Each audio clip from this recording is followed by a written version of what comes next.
This week, Darren and Kyle, two up and coming best friends, get married within a month of each other. Their wives become best friends, and the power couples are living large in New York City.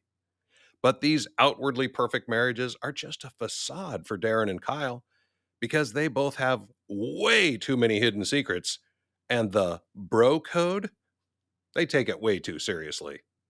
Welcome to My Crazy Divorce.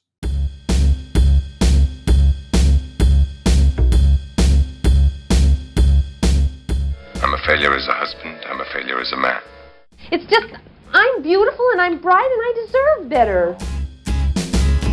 It's a great day, I'm feeling good. Oh, the possibilities of what I could. Oh, do with the world at my fingertips. My imagination brings a smile up to my lips. Hello and welcome to episode 20 of My Crazy Divorce. This week's show is going to be a bit different from previous episodes for a lot of reasons. The first is that today is the first time I've had two guests on the show, so you'll have to pay close attention to who's talking. The second reason today's show is different is that I've decided to change up the format just a bit. You see, when I first started the show, I'd never interviewed anyone, so the stories kind of went all over the place. So I had to spend a lot of time rearranging the audio-video files to fit the story. But over time, I think I've gotten a little better at doing the actual interview. So going forward, I'm going to let the guest, or in today's show, guests, plural, tell more and more of the story without so much interruption from me. But I'm still going to throw in my comments and stories, so don't get too excited. But we'll move toward a more interview format going forward. I hope you like the evolution. As I said earlier, I have two guests on today's show, T.H. Irwin and Jessica Klingbaum, the two best friends who met through their now ex-husbands, Darren and Kyle, and who are the co-founders of the XExperts.com. I asked Jessica to introduce us to the XExperts. So XExperts is basically an online digital platform that encompasses everything related to divorce. It's a podcast, it's social media, it's a website. We have articles, we have the transcripts to every podcast interview we do, and we have it all divided into 5 different buckets or categories. So it's my divorce, my family, my wallet, my stuff, and myself.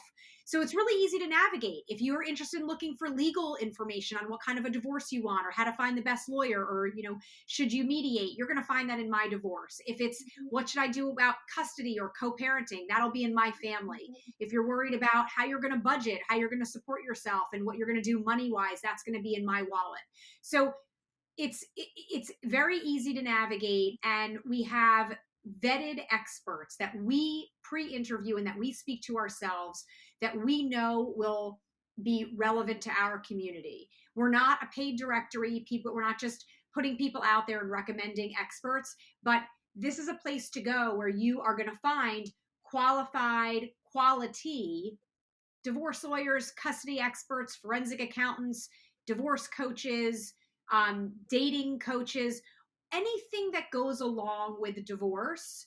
That's what we are offering on XExperts. And it really is wherever someone wants to be. Like, I'm not a huge podcast listener, but anyone who is, we have the Divorce, Etc. podcast. But I'm more of a reader.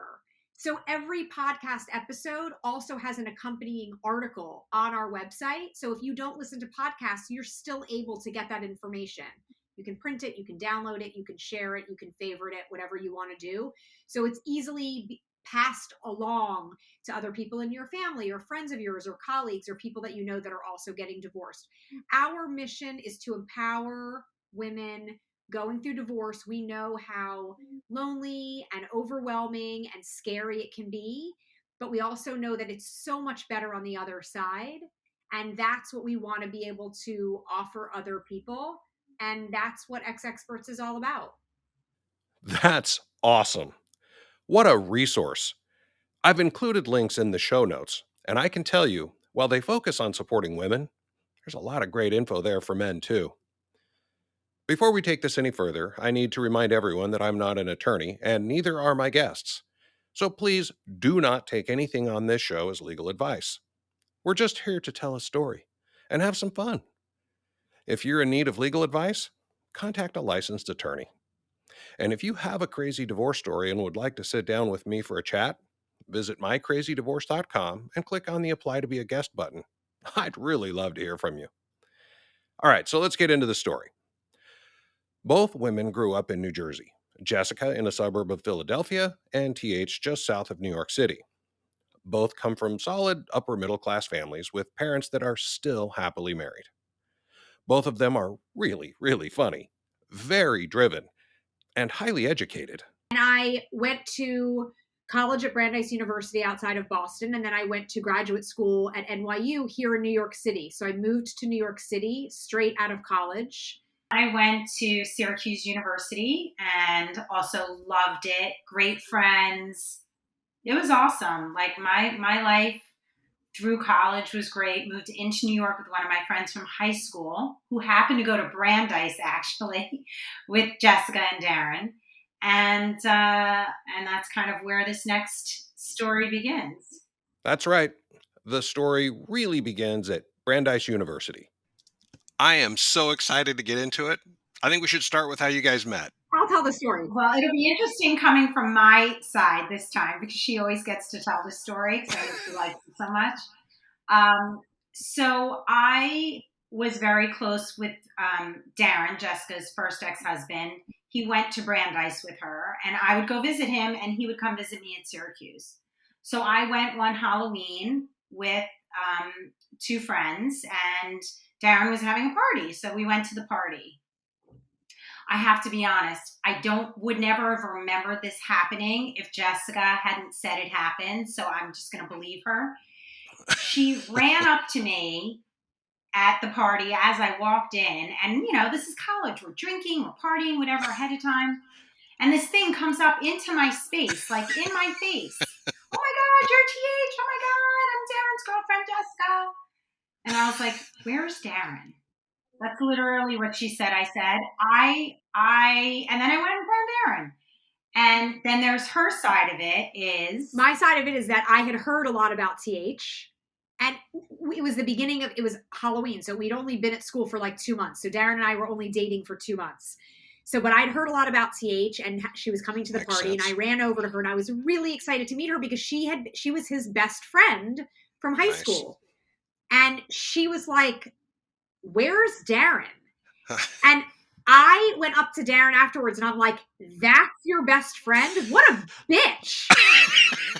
She was so standoffish. I couldn't even believe it. Anyways, TH's side of the story is that Darren had not said anything to her about me. So she's like, I didn't know who you were when you came running up to me. P.S. They graduated before I did. When I graduated and moved to New York for grad school, we all lived in the city. And that's when TH and I reconnected and then became best friends. And it's everything, is all forgiven. Copacetic. But that story is so funny because my first impression of TH was like total bitch.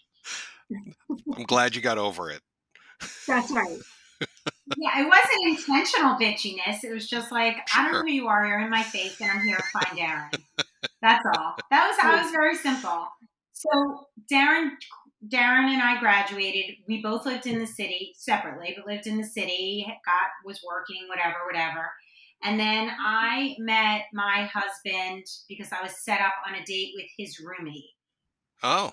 And so we used to go out as groups, it wasn't like one-on-one, like, we're all going to go to Brother Jimmy's. So I went to Brother Jimmy's and then I met my ex and we started dating. So it was natural that Darren and Jessica and the two of us would be hanging out together. And I think it was a little bit after we graduated. I didn't meet right away. And then we all started hanging out and really became couples friends. We all worked in the city. We did all the fun stuff. We went away on weekends, went out to dinners. So we were living large. That is awesome. What a great story. And I love how you guys just play off each other. So Jessica, TH just shared how she met Kyle. Tell us how you met. What's his name? Darren. Okay. Right. We met my first week of school. As soon as I got there, I think we may have even met before classes started because he He was a junior, so he was at school a little bit early before classes started, and I had gone up for orientation. My sister had also gone to Brandeis. She was a year older than Darren. When I was a freshman, she was a senior. He was a junior. So he was friends with a lot of her friends. So when I got there, even as a freshman, I already knew some of the older kids through my sister, and Darren was a part of that group. So we met literally right away. And then it turned out we were in a class together. So starting the first week of school, we actually had one of our seminars together. So we started dating right away. And that was really kind of it. I mean, it just, within the first couple of weeks of school, like we were exclusively dating. He was definitely scouting out the new freshmen coming in. There's no question about it. He was on the prowl. We dated through college. He graduated as I was heading into my junior year. So we did the whole dating other people thing while he lived in New York City and I was still up at school. And I dated someone else that year. And I think it was the kind of thing where Darren wanted his freedom to be able to date other people, but didn't actually think I was going to date anyone else. And then when he found out that I was, he no longer wanted to date anybody else. And I was like, well, now I'm dating someone. So this is what it is. So that summer between my junior and senior year, we got back together. And for my senior year in college, I didn't date anyone else. I dated only Darren. I don't know what he was doing in the city, but the idea is that we were exclusive at that point. And the minute I graduated that summer after my senior year of college, we got engaged. So I was 22 and I was starting graduate school, and I was planning to live in the dorms for grad school. And my parents had said to Darren, who was talking about getting engaged, listen, if we send in the deposit for her to live in the dorms, she's living in the dorms. She's not living with you in an apartment, because Darren had brought up the idea of us living together in an apartment. And my parents were like, once we pay for the dorms, she's living in the dorms. So Darren told my parents, don't send in the check for the dorms. So I knew I was getting engaged. So then I waited all summer, and then we finally got engaged, I think in August. And that was it. We moved in together. And I basically went straight from college. I lived home for the summer, and then I moved into an apartment with Darren when I was 22. We got married a year later when I was 23. And we were on the same timeline with TH, because even though she may have met him a little while after she had graduated, when I graduated and came to the city, it was already 2 years later. So they were fully together. So Darren and I got engaged. They got engaged a month later. And then we got married a year later. Darren and I got married in August. They got married in September. So we were totally on this path, the same timeline together. And like she said, we were traveling together. We were, going out together. We were doing all the things together. And it was great. I was living in New York City exactly how I wanted to, working in TV, which is what I'd always wanted to do, and happily married, young, living the life. I was not ready to have kids. Neither was he. We waited a long time. Our joke was that whenever anyone would ask if we were having kids, I would say we're still practicing. We waited 8 years before having any kids. So we really lived it up, and we had a great, great time living in New York, through our 20s. Whoa, Jessica, 8 years in New York City without kids? I would love that. I mean, damn. All right, so TH. At this point, Jessica's done with school, engaged, married, and waiting 8 years to have kids. So why don't we go catch your story up to that point like Jessica's? Kevin's roommate was moving in with his girlfriend. So Kevin needed a new place to live. And I said, okay, let's live together and see how it goes. And then he surprised me and proposed to me. And I was definitely freaking out because that wasn't the plan. I like a plan. I like to go with a plan. That's what was in my head. You look back after divorce and you think a lot of things differently. But so we got engaged, and Jessica and Darren were back at the apartment when we got there, and then full steam ahead. My mom's on it. We're planning. They got the place. We got a date. We just got sucked into the vacuum of planning my mother's wedding for her daughter. And I got to say 3 things. got like half a thing to say, which he didn't like, and I don't blame him. But it was a spectacular It was wedding. unbelievable. And my dress, I loved so much that I just actually had it in storage all this time up until me moving in with my boyfriend when did I move in here? February of this year. He's like, that's not coming in this house. I'm like, it's probably time. So I donated it. But so that was it, and we got engaged and we moved in together and started planning a wedding. Like it was like a crazy whirlwind. Wow, that really is a whirlwind, and sounds like an amazing wedding. Look, I'm not that sentimental either, so I don't keep stuff. So I kind of have to agree with your boyfriend. I don't think I'd want your old wedding dress in our house either. All right, so anyway, you're married. Now what? I went to graduate school to get my master's in marketing from Fordham, and then elevate my career more than where I was at that time. And he was working in finance, so he was working like crazy hours. He was in one of those training programs, and he was working. It was like being in Hell Week for a fraternity. Like you're there when they call you, and you don't leave until they let you go. And I was independent and I had tons of friends. So I was like, whatever, I'm going to the gym. I'm going to go here. I'm going to go there. So it was good. I mean, it's hard to look back and see. We were carefree. I was carefree. We were all carefree for quite a while. Yeah. We didn't have kids for 5 years. And then we moved out to New Jersey. Well, we moved out to New Jersey, and then like 2 years after that, we decided to, start a family. I was 29. And so I didn't want to be pregnant for a long time. So I just one after the other. That was it. Wow, just cranking them out. All right. So Jessica, while TH is off in New Jersey having kids, what's going on with you and Darren? We lived in New York City, and when I finished graduate school, I started working in TV. And it's just a super demanding job, and the hours are unideal, to say the least. And I was never interested in commuting into the city, particularly at the ungodly hours in which I was working. So we loved living in the city. We stayed in the city. And I feel like we were really living it up. We really were just having a great time. We had tons of friends from college, both of us, that were living in New York City. And it was just a great time. I mean, we were young. We were both gainfully employed. We didn't have any children. We didn't have kids. We didn't have financial problems. Like it was all great. You know what I mean? Like there just was nothing that would have kind of gotten in the way. Like we knew other people, and it wasn't TH and her husband, but we knew other couples who were, not getting along or having struggles in one way or another and never seemed to be happy together. And we would look at them and be like, we're so lucky because we don't have any problems. Like, you remember that? Okay. You remember that? I do remember that.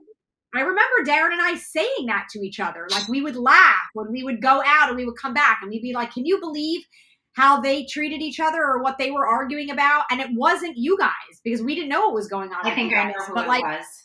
I know it was a few other couples, and we would literally be like, we're so lucky. And because we'd be like, what is there to argue about? Like we don't have kids and we don't have money problems. We can afford our bills.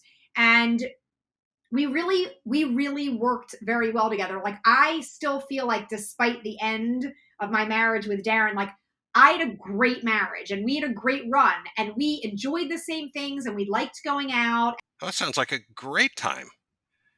Sounds like you were both just living the dream. Now, this is the part that always sucks. Something goes wrong, right? So what happened, Jessica? Let's start with you. I think looking back, because my kids are 2.5 years apart, I think after Jake was born was probably like the beginning of the demise of our marriage. I think the stress of having a kid, I worked in morning TV. I think I wasn't like there giving Darren as much as, as he wanted. I think also in retrospect, looking back, like I think Darren was a person who kind of always maybe had a wandering eye. I never felt that during the first 8 years that we were married. I never really even I didn't really feel like it.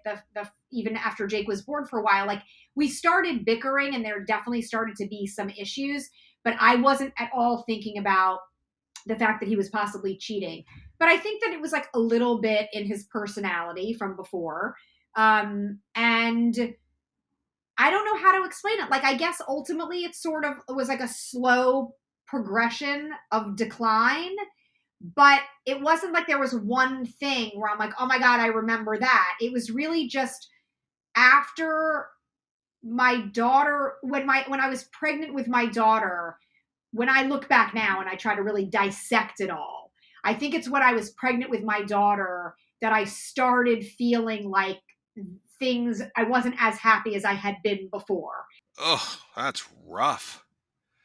I think a lot of people think then when a marriage goes bad, it happens like really fast. I think your description, like what do you call it? Slow progression of decline is probably how most marriages kind of get bad.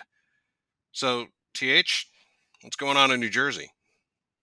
I would say after my second daughter, around the time that I had that miscarriage, it just like shot to the ground. And then when my son was born, it was a disaster. It was the end already. You called it a disaster. Was it the kids, or what caused it to be so bad? There were a lot of shameful moments from him on me. And I always felt I was made to feel that I needed to be fixed. I wasn't good enough. I wasn't doing it well. If I worked in a better job, I make more money. Who gives a shit if I made my own business at home? Like, it'd be nice if she made some money.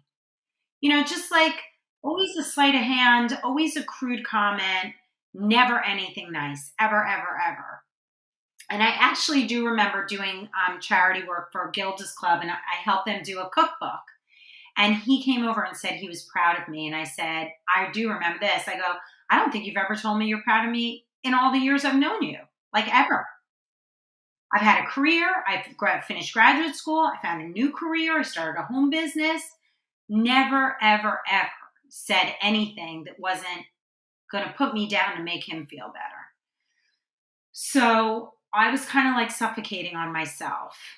And the less he was around, it was easier for me because then I didn't have to deal with him. So I could just be. And I was barely being. I am so sorry. That just sucks. I haven't really talked about my one and only serious relationship since my divorce, but looking back, I can see the same type of language, at least it seems like it based on this conversation. I never got a compliment, always a critique. And as an entrepreneur, I'm always throwing around new ideas. She never once said, hey, that sounds like a good idea. Or, man, you should go after that. Instead, it was always, what makes you think anyone would want that? Or maybe some bigger company is just going to crush you so fast. I didn't even realize how bad it hurt until we'd broken up. But I really like how you put it, that you were just, barely being. I think that's like the perfect description. Anyway, so what happens next?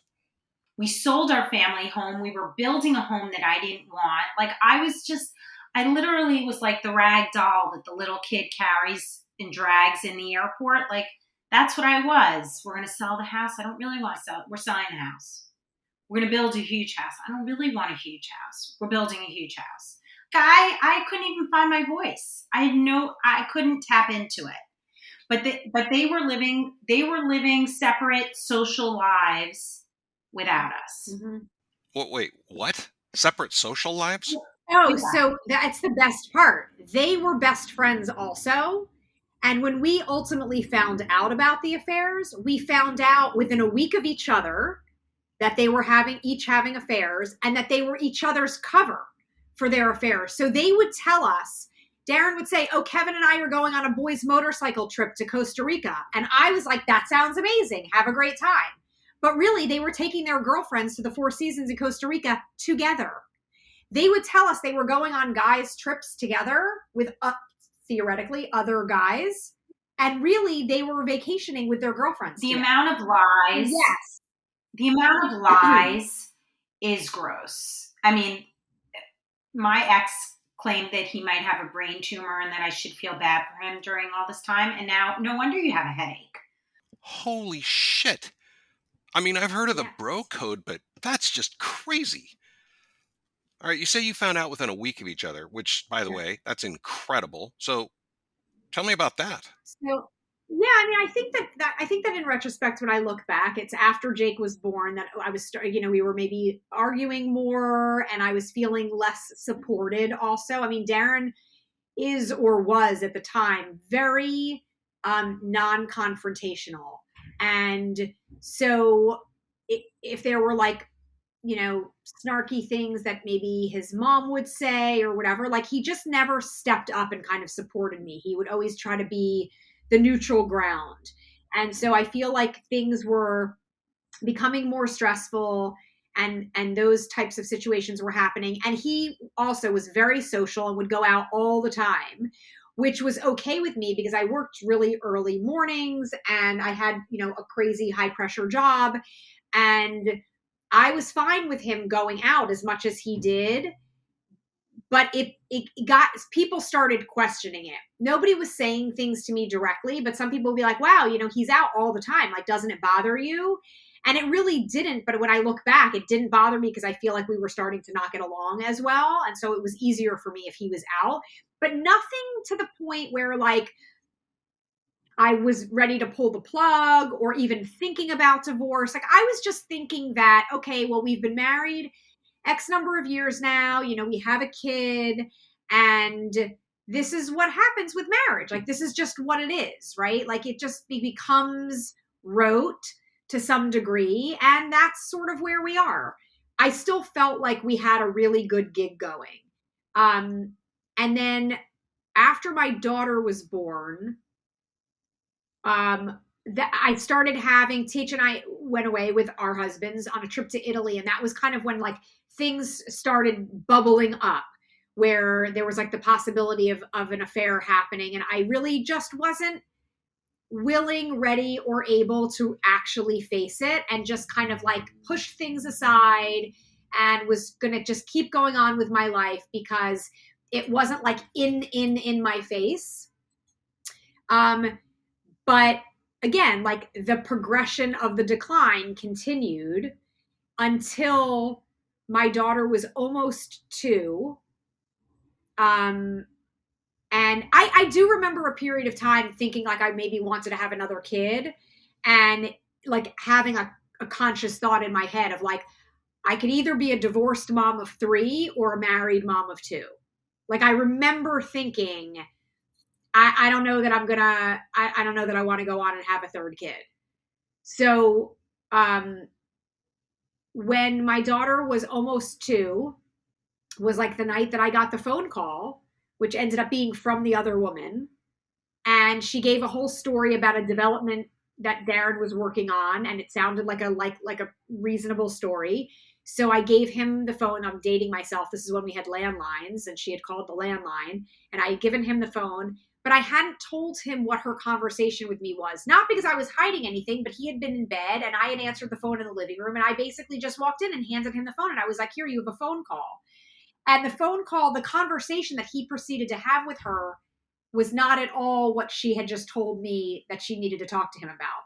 The conversation he was having with her was like, no, I'm tired. I'm already in bed. I'm not going to go out tonight. I'm not going to meet you guys out tonight, kind of a thing. And I'm like, so he hangs up the phone, and I'm like, who the hell was that? And he lied about who it was, because the person he said it was, I knew who that girl was, and I knew her voice, and that was not her on the phone. So what? Yes, he was caught. So I continued to be like, that's not who it was, that he was. And he started getting very defensive. He's like, I don't know what you're talking about. I was asleep. And I'm like, I don't know what being asleep has to do with who was on the phone just now. Anyway, I took the phone out. I went back into the living room and I stewed for a couple of hours. And I finally went back to bed kind of late, knowing at that point he would have fallen back asleep, because why wouldn't he have? He was asleep before. And when I went back in, he was not asleep. And he like rolled over and was like spooning me. And in my head, I'm like, he's having an affair, because he's awake right now because he's freaking out. That's the only reason why he hadn't fallen asleep. So I woke up in the morning. It was the last day of like a freelance job I was working, and I was starting a new really big job on Monday. This is like a Friday. And I left in the morning and I called him from the car and I said, I want a divorce. That was it. He had not admitted to me that he had been having an affair at that point, that he had been denying who was on the phone. But I knew enough in my gut of like things that were sort of starting to come together. And for whatever reason, at that moment, I was willing, able, and ready to face it and stand on my own. And I was not going to accept it anymore. And I said to him, it doesn't even matter who was on the phone. The problem is I don't believe you, and the trust is broken, and I want a divorce. And so on the one hand, it sounds like it was like a really quick, easy, simple decision. And it wasn't, but it was at that moment, like, I'm out. I'm out. And I think that he obviously had not thought he would get caught with the affair. And he definitely did not think that I would leave if and when I found out. And so he was extremely remorseful, which I think is what enabled me to have the amicable divorce that I did have, because he was not a dick about it. Wow, what a story. So your husband gets a call late at night from some chick at your house and doesn't have a cover story ready? Wow, and talk about some balls on the side chick. I guess the only positive thing about that story is that Darren wasn't a dick about it, so at least you could have an amicable divorce. Did you know you can get divorced without hiring an attorney? Let ourdivorce.com guide you through our 3-step process for a simple flat fee. Visit ourdivorce.com to learn more and get started today.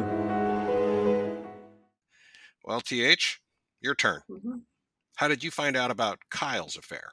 I knew subconsciously, I knew. But more importantly, I knew that I really couldn't stand him. And he would say, let's go and do this great trip together. Maybe it'll help. And we'll go with Darren and Jessica. So I'm thinking, all right, well, I'll go with Jessica to Italy, basically. Or I'll go skiing with Jessica. Like, I'll go do that. I don't have to be with you. I'm just going to go with you. It got me to go. Like, it was not easy. It was I would have been better off not going. So I get a call on May 8th. I believe in the universe. That's the anniversary that his grandmother died, and I feel like she played a role in getting this woman to call me on her anniversary of passing. It was in a place where I never get service, and I generally don't answer the phone if I don't know who it is, but I did both. I got service and I picked up the phone, and it was, is this TH? And I said, yes. And she says, are you married to so-and-so? And I said, yes. I was like, what is this? She said, well, I'm engaged to be married to so-and-so. And I said, how do you know it's the same guy? And she explained how she knew it's the same guy. What I said was, you just saved my life, and I'm going to call you back. So she saved my life that day. She literally, like, the elephant came off my back. I wasn't breathing heavy. I wasn't having anxiety attacks. I was having anxiety attacks whenever he would confront me. I would start coughing, like choking on my breath. And I was like, oh my God, I can breathe. Like, everything I was feeling and denying in my gut was true. I wasn't crazy. It wasn't me. I didn't do anything wrong. And I'm out. Like, otherwise I had to initiate the divorce. Now I didn't have to, because he's the bad guy. He cheated. He's with her, and I can go. And that was really, like, that was my freedom.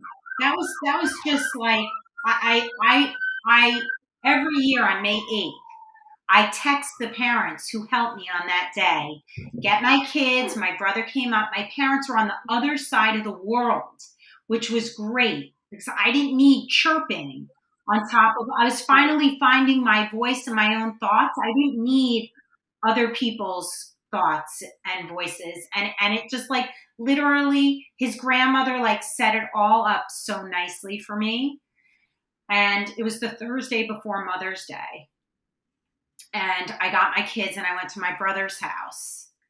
And I fortunately, I always had access and I used to handle all the bills. And then he was just so sweet and took away that responsibility because he had a lot to cover. And so I knew all the passwords and everything. And as I'm looking through, I'm like, Jessica, they were at the Four Seasons in Costa Rica. No wonder they didn't show up for the guys' trip.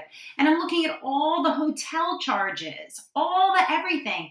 And I got on the phone with her afterwards. And she's like, well, was he with you out west skiing? Because he told me he was with this other guy. I'm like, yeah, he was with me. And where was he with you on my son's birthday? Yes, he was with me on your son's birthday. So he lied to her. He told her that when we sold our home, he was divorced. And it was a big process, but here's the proof. We sold the house. That's proof we're divorced. That's why we sold the house that I would have still been very happy in today. Whoa. So he made you sell your house just to prove that he was divorced? What a dick. I'm always torn when I do these interviews. I'm torn between feeling sorry for the guest or guests in this case, or feeling happy for him for getting out. Well, not this time. I'm happy for both of you guys. But even though you both escaped really what can only be described as a shitty situation, you both had kids. So we got to talk about how they dealt with it. So I don't know. Let's start with you, TH, since your kids are maybe a bit older. So they were 8, 6, and 4. And I sucked a chill pill. And we told them that I love you and will always love you. And he will love you. And he said, I will love you. And, I will always love you. But we aren't working out. It's not working out. We're always going to love you. I said, you came from my body. Like, you can't have a closer connection. Your dad and I just met. Like, it's not like that. You guys are a creation of us, and we love you. And then we walked into town with the dog and spent the whole afternoon together to show how well we can get along together. So don't worry about the divorce, because it's going to look like this all the time. I couldn't do that again. I did it once, and I could not do it again. I was like literally sick to my stomach the entire time. And then it was, he wasn't around. So the kids were used to him not being home. It's not like he was home every night. He wasn't home. He was gone like 39 weeks in 2007 on the weekends. He was gone. So they're used to it just being me and them. It was us. We were like our own little tribe.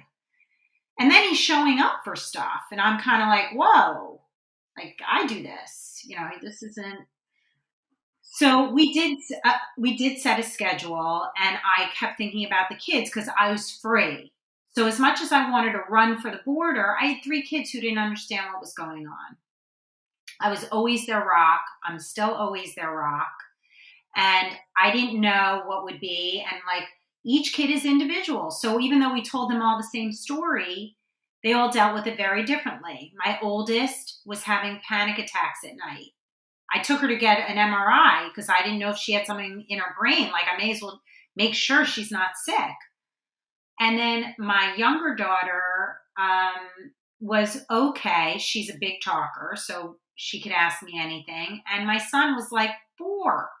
He just wanted ice cream. And he didn't want to have to bring his toys from my house to his dad's house.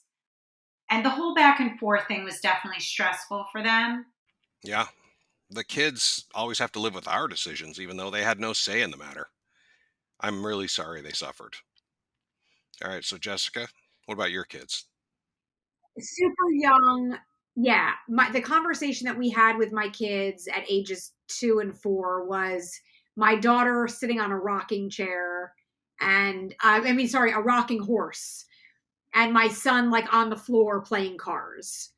And we explained to them, we love each other, but we are better off as friends, and we're not going to keep living together, but nothing's going to change for them. And, it was like a very basic conversation. And in the beginning, the kids were really with me all the time. he didn't have a place really to live. And he ended up, he was in like a temporary rental for a little while. And then he moved in with her. And I was not going to allow the kids there to be staying overnights. So for a while, the kids were with me full time, and his nights looked like me going out for dinner with my friends or going out, and him coming to my apartment and hanging out with the kids and having dinner with them and then putting them to bed. And frankly, I'm not even sure for a while in the beginning if the kids even knew he wasn't living there. You know what I mean? So, because they were so little. So I feel like it was a pretty smooth transition that way. We had a nanny at that point that we had already had for 4 years, and she's amazing and wonderful and was part of our family. And she was like the consistent presence. So no matter, ultimately when the kids did start going back and forth to apartments, she was always the one that was with them. So she would take them, whether she would be at mine with them and she would be at his with them. So we tried to make it as painless as possible, but I mean, it was a fact of our lives that that's how things were. And I just made it very matter of fact and was very pragmatic about it. Like, yes, you're going to be at dad's tonight. You know, that's just what our schedule is. So it's possible that it was a very difficult, transition and adjustment for the kids. But I've always been of the mindset of like, the bigger deal you make of it, the bigger deal it's going to be to them. So I always try to make it like, this is what our lives are. And when people be like, oh, I feel so bad for your kids, they have to go back and forth, I'm like, they don't know any different. This is what they've known since they were, babies. So yeah, I mean, I feel like, knock on wood, my kids are very well adjusted. And I always joke, like, I'll never know how screwed up they really are until they're adults in therapy on their own. But so far, they seem to be doing pretty well. Yeah, I totally get that. My kids were really young too. Now that they're older, though, and we can have conversations looking back, they've let me know that they absolutely hated the back and forth. But like you said, it was just the schedule, period. The sad part is we'll never know if the divorce is the reason for their therapy or if it's maybe something else going on. All we can do is our best, right? So, we got a bit ahead of ourselves, so we need to get back to your story. So you get a call from Kyle's fiance. What did you do? After she called me, I got all my ducks in a row. I made it so he couldn't come back in the house. It was my parents' house. He has no right to it. So I organized everything. I organized the kids. And then finally I called him once I felt like, okay, I could do this. Called him. And of course he was annoyed. I called like 5 times. He didn't answer the phone. Because what, you have children? And why would I ever call you 5 times unless it was urgent, right? Finally answers, is annoyed. I go, listen, it's not a problem. I'm just letting you know that I spoke to so-and-so and I'm never going to live with you again. Bye. That was it. That was it. He was at the house 10 minutes later. He said he was in New York City. He was lying, of course. He wasn't. He was around the corner. Well, and then when he showed up to the house, this is the difference between him and Darren. He shows up to the house and he goes, who told her? Who outed me? Who told her I was still married? I was like, are you kidding right now? Tom, there are endless numbers of, we were on a podcast the other day, WTH moments, what the hell moments, that I still live through. Because stuff still happens and I'm like, really? Still? Because, we have kids and we have stuff we have to do and whatever. But yeah, that's what he said to me. Now, I'm so sorry. I just feel awful. Like, nothing. Who outed him? That's what he was worried about. I'm like, you gotta go. That makes perfect sense, sadly. I mean, instead of feeling any remorse for what he just did, he's only pissed that you found out.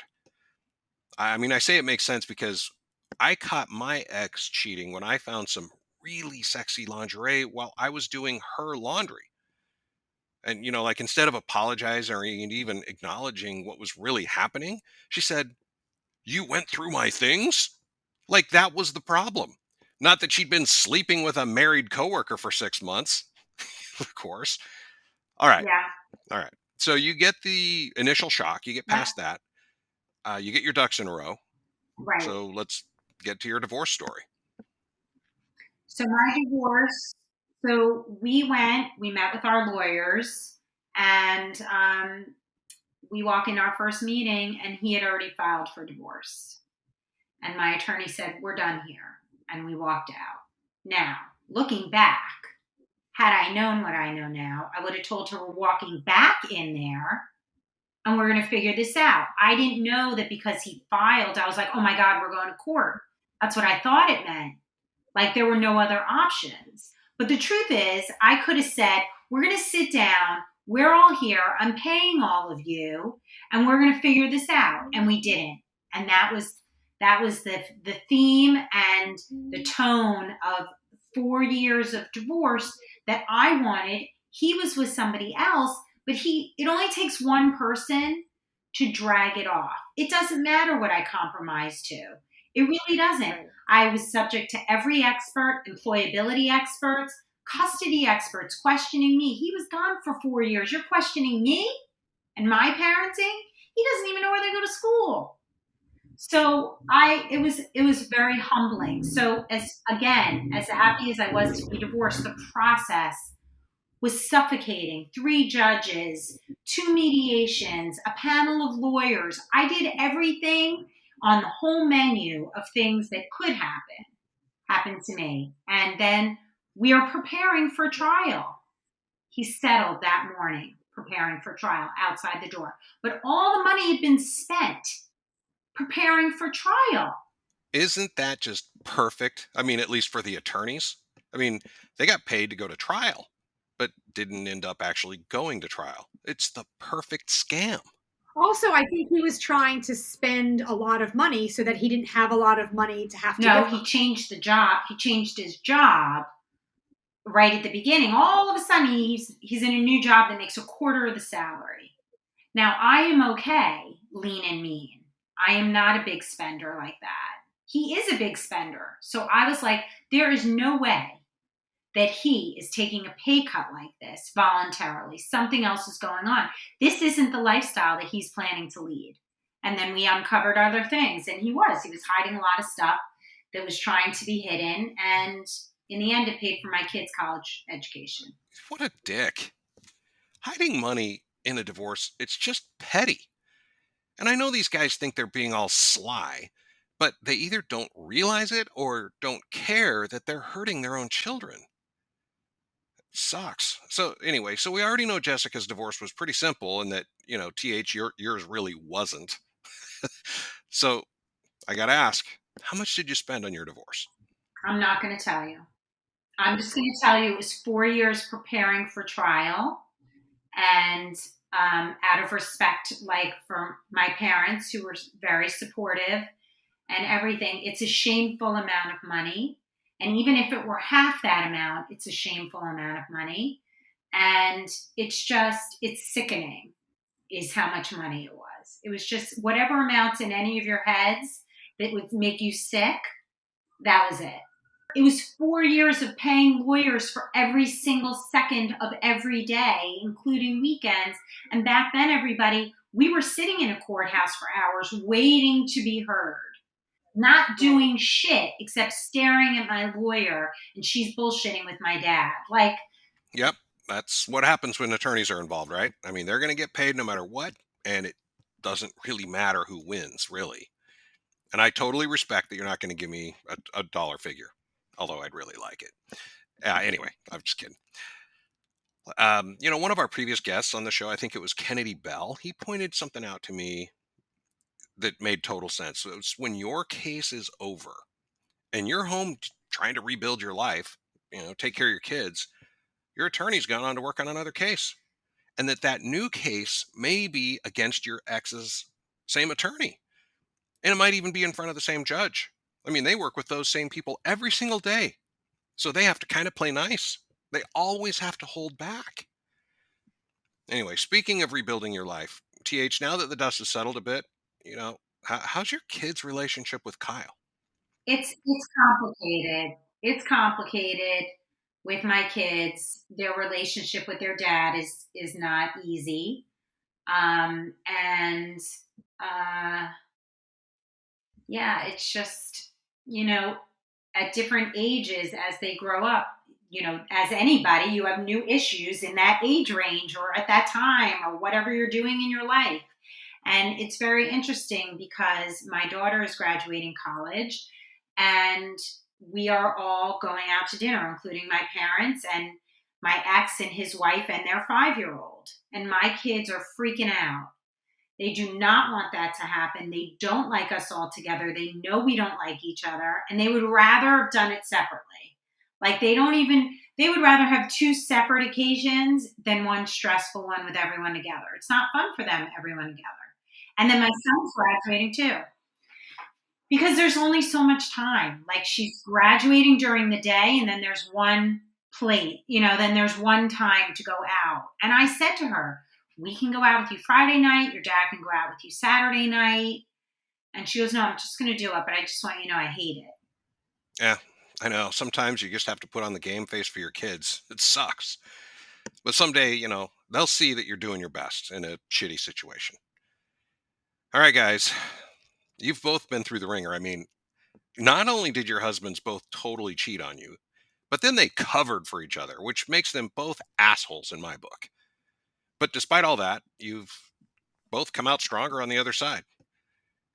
Jessica, you've already introduced the XExperts, where obviously our listeners can find a ton of expert resources. But what would be your parting advice to our listeners? Yeah.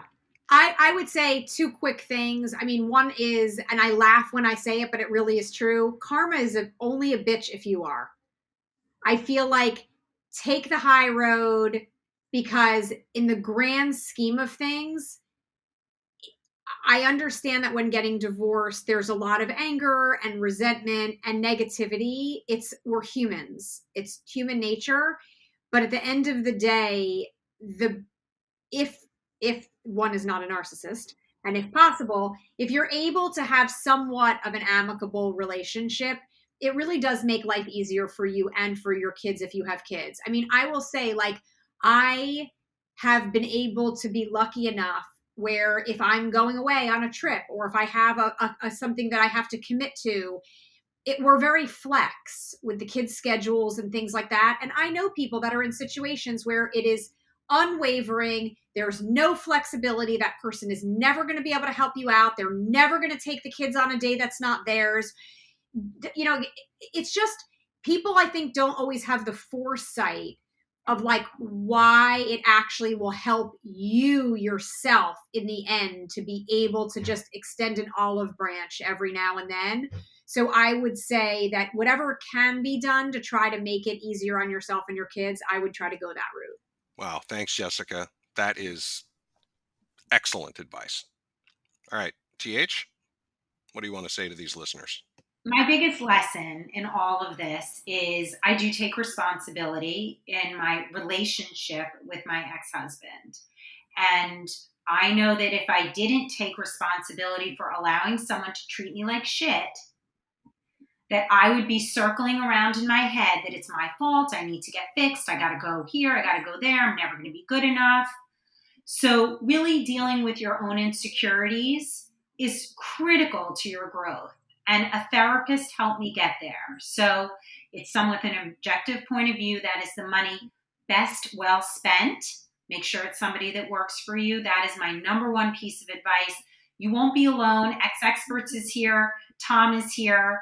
Tons of people are here. But you need someone to hear you directly to help you work through your own stuff so that you can be where we are now. And my other little piece is I've learned to be very present in my life.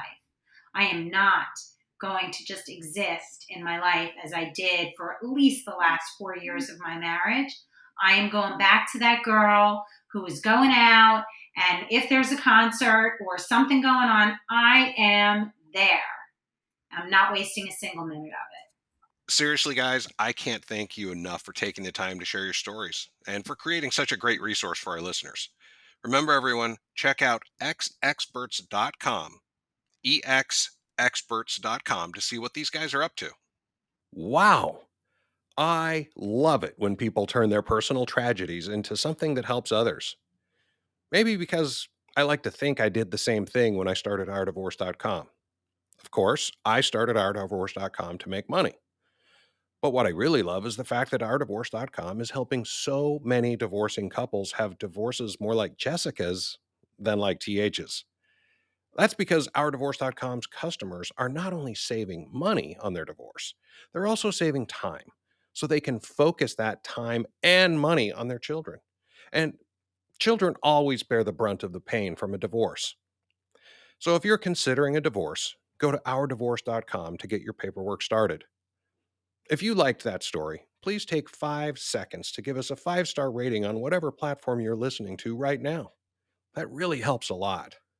Also, if you have a crazy divorce story you'd like to share, please visit mycrazydivorce.com and click on the Apply to be a Guest button. I would love to hear from you. That's it for today. See y'all next time. Bye.